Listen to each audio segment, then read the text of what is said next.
এই যে আমি আমার জরুরি প্রয়োজনে উপজেলা অফিসে আইছি। অফিসে আওয়ার পরে আমি সিওর রুমে আমার মিটিং এর দাওয়াত ছিল, মিটিং এর দাওয়াতে আসছি।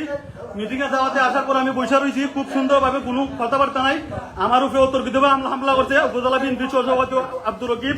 আমার যে এই অবস্থা দেখেন, এই যে আমার মাথা ফাটাই দিছে উনি, আমার উপরে অতর্কিতভাবে হামলা করছে। এখানে অনেকজন সাক্ষী আছে এখানে কোয়া, তার সাথে আমার কোনো কথাবার্তা নাই, কোনো টু শব্দ হয়েছে না তার সাথে। সে আমার উপরে অতর্কিত হামলা করছে।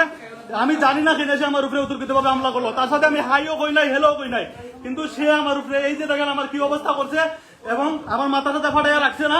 সে আমার জিম্মে করে এখানে উপজেলা অফিসের ভিতরে সে আমার মারপিট করছে। কি কারণে সে আমার মারপিট করছে আমি আসলে জানি না। আমি বাহুবলবাসীর কাছে বিচার দিয়ে রাখলাম, বাহুবলবাসীর কাছে বিচার রাখলাম।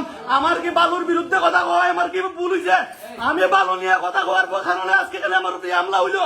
আমি বাহুবলের মানুষের কাছে বিচার চাই। এত ক্ষমতাশালী, এত শক্তিশালী, তাইলে উনি কেন ভালো ব্যবসা করে? উনি ভালো ব্যবসার কারণে আজকে আমার মাথা মারা যাচ্ছে। আমি কি তা করছি ওনার সাথে? উনি আজকে আমি বাহুবলের মানুষকে আমি বাহুবলের মানুষ চাই। উনি এত ক্ষমতাশালী হয়েছে, উনি উপজেলা বিএনপির সভাপতি, উনি কি মক্কেল রাজুর হয়েছে যে উনি, আমি একজন সংবাদকর্মী হিসেবে আমি সংবাদ প্রকাশ করছি।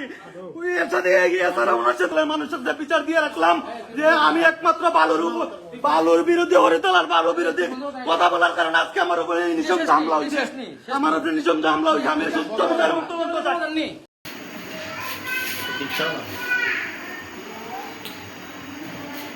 সে নিজে